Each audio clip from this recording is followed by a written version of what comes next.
তেওঁলোকক আমি নিযুক্তি পত্ৰ 23 তাৰিখে দিম।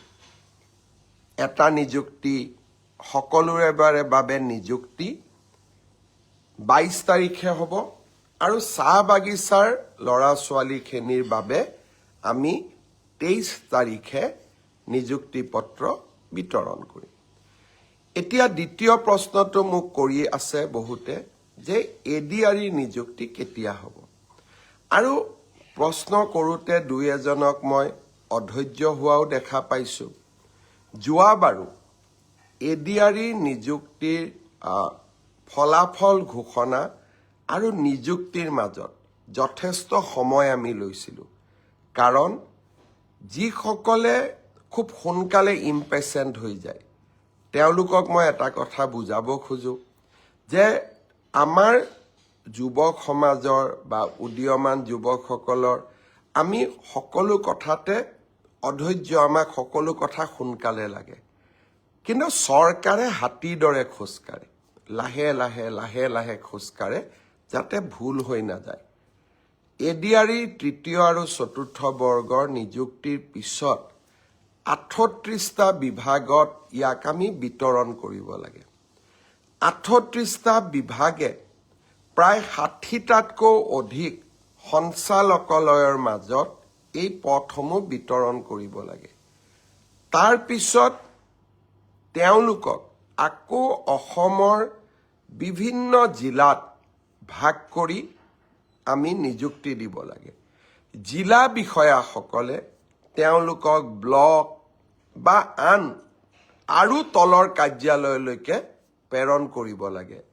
ই এটা ডাঙৰ প্ৰক্ৰিয়া। ইয়াৰ মাজতে দিব্যাংগ যিসকল 3% দিব্যাংগ যিসকলে চাকৰি পায় তেওঁলোককো আমি মেডিকেলি আৰু এবাৰ পৰীক্ষা কৰিব লাগে গুৱাহাটী চিকিৎসা মহাবিদ্যালয়ত। এই গোটেই প্ৰক্ৰিয়াখিনি সমাপ্ত কৰোঁতে আমি ডিচেম্বৰ মাহলৈকে আমাক সময় লাগিব। জানুৱাৰী মাহৰ 10 তাৰিখৰ আগতে আমি চতুৰ্থ বৰ্গ এডিআৰইত যিসকলে উত্তীৰ্ণ হৈছে তেওঁলোকক আমি নিযুক্তি পত্ৰ দিম আৰু জানুৱাৰী মাহৰ 15 তাৰিখৰ আশে পাশে তৃতীয় বৰ্গত যিসকলে উত্তীৰ্ণ হৈছে তেওঁলোকক আমি নিযুক্তি পত্ৰ বিতৰণ কৰিম। ইয়াৰ পিছত আৰু কেইটামান বিভাগৰ নিযুক্তি পত্ৰ আছে। ইঞ্জিনিয়াৰৰ নিযুক্তি পত্ৰ আছে, এগ্ৰিকালচাৰ ডিপাৰ্টমেণ্টৰ নিযুক্তি পত্ৰ আছে আৰু বহুখিনি বিভাগীয় নিযুক্তি পত্ৰ আমাৰ সন্মুখত আছে।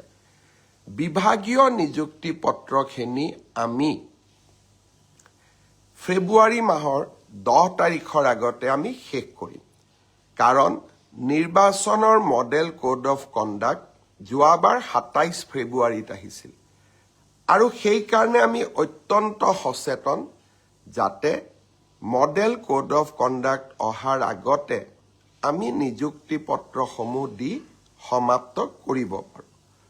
সৰ্বশিক্ষা অভিযানৰ যিসকল শিক্ষক স্পেচিয়েল ৰিক্ৰুটমেণ্ট ড্ৰাইভৰ জৰিয়তে চৰকাৰলৈ আহিব তেওঁলোকৰো নিযুক্তিৰ পত্ৰ প্ৰদানৰ প্ৰক্ৰিয়া আমি ফেব্ৰুৱাৰী মাহৰ 10 তাৰিখৰ আগতে শেষ কৰিম।